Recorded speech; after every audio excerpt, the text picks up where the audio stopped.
Shalom my students, how are you today? Hari ini Sir membawakan mata pelajaran Pendidikan Agama Kristen dan Budi Pekerti kelas 10 SMA Swasta Anastasia bersama dengan Sir Rocky Zendate. Sebelum kita memulai pembelajaran kita ini, kita bersatu di dalam doa.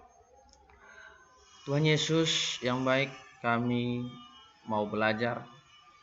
Tuhan yang membimbing kami, mengajari kami, supaya kami memiliki pengetahuan, pengertian, nilai-nilai, sikap, dan kami mampu melakukan kebenaran firman-Mu.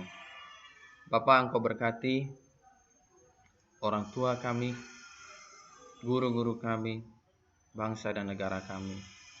Tuhan, Engkau berikan hikmat dan kebijaksanaan kepada para tim medis yang ada di seluruh dunia agar dapat menemukan vaksin COVID-19 supaya COVID-19 ini segera berakhir.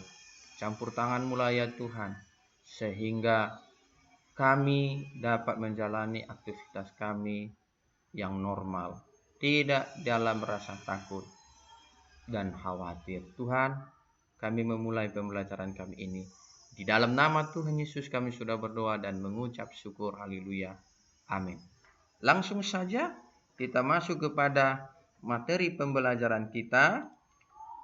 Kematangan pribadi dan emosi. Salah satu cara yang paling mudah untuk menilai kematangan pribadi seseorang adalah dengan mengamati ekspresi emosinya. Emosi itu apa? Emosi adalah pengalaman sadar yang subjektif yang terutama sekali dicirikan oleh ungkapan-ungkapan psikofisiologis, reaksi biologis, dan keadaan mental. Dalam kehidupan sehari-hari, emosi seringkali terlepas begitu saja ketika seseorang tidak mampu mengendalikan dirinya. Akibatnya, perkataan dan tindakannya pun jadi tidak terkendali. Contohnya apa yang dilakukan oleh Tony Harding dan kawan-kawannya. Setelah semuanya terjadi dan mereka dinyatakan bersalah lalu dijatuhi hukuman, mungkin mereka baru menyesali apa yang telah mereka lakukan. Emosi seseorang biasanya bisa dilihat melalui bahasa tubuh, mimik atau wajah, atau suara orang tersebut melalui gerakan-gerakan atau intonasi suara. Walaupun tidak sama persis dengan orang lain, tetap bisa kita lihat. Ada orang yang ingin memperlihatkan ekspresi emosinya kepada orang lain supaya orang lain memahami apa yang dirasakannya. Tetapi ada juga orang yang berusaha menyembunyikan emosinya supaya tidak diketahui oleh orang lain. Ya, tentu dengan berbagai pertimbangan yang dimiliki oleh orang tersebut. Sepanjang perjalanan hidup ini, kita akan berhadapan dengan bermacam-macam orang. Selama itu pula kita akan banyak menerima pendapat tentang diri kita atau tentang apa yang kita lakukan. Ya, ada yang memberi pandangan positif, ada juga yang memberikan pandangan yang negatif atau tanggapan yang negatif, komentar-komentar yang negatif. Nah, kita mau mengetahui ya apa yang dikatakan oleh Safaria dan Saputra. Mereka memberikan contoh tentang bermacam-macam ekspresi jasmani yang bisa muncul dari emosi seseorang. Misalnya, emosi marah. Mereka katakan wajahnya memerah, napasnya menjadi sesak, otot tangan akan menegang, dan energi tubuhnya memuncak. Emosi takut, mukanya pucat. jantungnya berdebar-debar. Itu pendapat Safaria dan Saputra.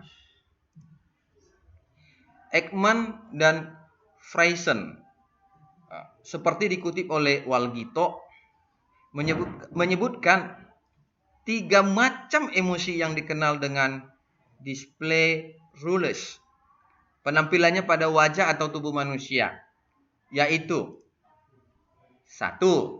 Masking. Apa itu masking? Keadaan seseorang yang dapat menyembunyikan atau menutupi emosi yang dialaminya. Contoh, seorang perawat marah karena sikap pasien yang menyepelekan pekerjaannya. Ayo, siapa di antara anak-anak SER yang pernah menyepelekan pekerjaan seorang perawat? Oh, nggak ada? Oke, baik. Kemarahannya diredam atau ditutupi sehingga gejala kejasmaniannya tidak tampak. Ya, senyum dia. Seperti itu. Kedua, modulation. Apa itu modulation? Keadaan seseorang yang dapat mengurangi emosi yang dialaminya. Misalnya, karena marah, yang ngomel-ngomel, tetapi kemarahannya tidak meledak-ledak. Ayo, siapa anak-anak SER yang seperti itu? Ya bisa diredamnya emosinya. Tapi ngomel dia di belakang. Nggak mau diungkapkan secara langsung kepada seseorang yang mana ia begitu kesal. Nah, ada seperti itu. Banyak pun. Yang ketiga, simulation. Orang tidak mengalami emosi, tetapi seolah-olah mengalami emosi dengan menampakkan gejala-gejala kejasmanian. Simulasi digunakan untuk membayangkan apa yang mungkin dialami oleh orang lain dengan mencoba menempatkan diri kita pada situasi orang tersebut.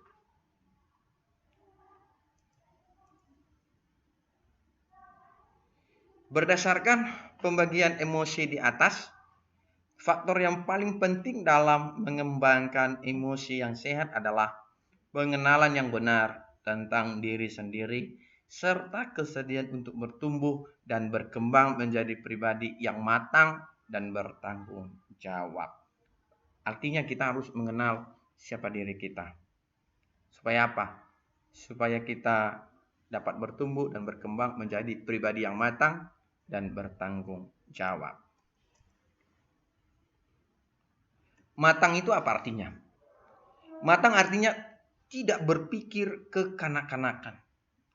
Hanya peduli akan kepentingan dan keuntungan dirinya sendiri. Maksudnya dia tidak mementingkan kepentingannya saja dan tidak berpikir kekanak-kanakan. Ya. Bertanggung jawab itu apa artinya? Memperhitungkan setiap tindakannya. Apa untung rugi dari tindakan yang akan saya ambil ini? Apakah saya akan menyakiti orang lain dengan keputusan yang saya ambil? Nah, anak-anak SER, melalui pembelajaran ini, apakah anak-anak SER sudah dapat mengerti, memahami? Kalau belum, anak-anak SER boleh menanyakan kepada SER melalui WA. Oke, anak-anak SER, materi pembelajaran kita sampai di sini dulu. Dan kita akan melanjutkan materi pembelajaran kita berikutnya di lain hari. Mari kita bersatu di dalam doa. Tuhan Yesus, Engkau mengajari kami agar kami mampu menguasai diri kami. Agar kami, Tuhan, dapat berkata-kata dan berbuat dengan baik dan benar, tepat ya Bapa. Boleh orang-orang di sekitar kami tenang hatinya, boleh menerima kami. Bapa yang baik, Engkau yang memberkati orang tua kami, guru-guru kami, bangsa dan negara kami. Di dalam nama Tuhan Yesus kami sudah berdoa dan mengucap syukur. Haleluya. Amin.